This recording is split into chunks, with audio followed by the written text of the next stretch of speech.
So this is the question that I get the most often these days, and I want to say this as kindly as possible because it does come from a place of love. But the only reason you would ask this question is if you are a person that has been kind of checked out. For some of us, for the most of us, for like BIPOC, for queer people, for people who are poor, for people who are disabled, we have been fighting to survive this whole time.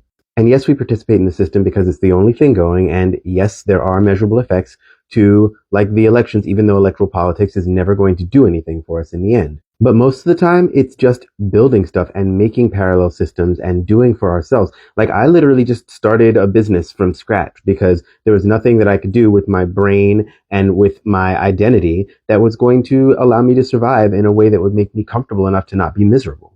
And where we're at now is that we have to literally build parallel systems. Like that's not just sloganeering. That's really what we need to be doing right now. So don't feel like you need to start and just like come up with things on your own.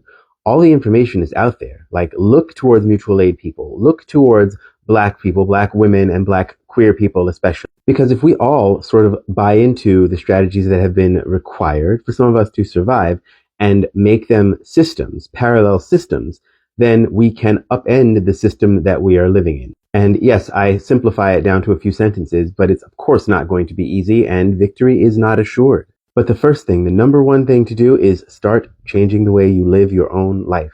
You think it doesn't matter when you like stand up or get into fights with people in your family about certain issues. Yes, it does. That's what changes the culture. And if you are a member of the overculture, right, that means you are a, person with like some amount of money, then you're in the overculture and you can change the overculture. Or at very least slow it down and figure out who's really on what side and who is just going along to get along. Unlike a lot of people, I don't think there are any humans that are just irredeemable because of who they are or how they were born. And that includes people of the overculture. But the problem with that is that just going along to get along means that you are siding with supremacy. And that's just the truth of the matter. And unwittingly, you probably have been up until now. So the first thing is don't be afraid to start calling yourself radical in your mind, in your own imagination. That's really where it starts. Start changing where you spend your money, like right now. Start supporting more Black people. Start supporting more Indigenous people. Get into the fight.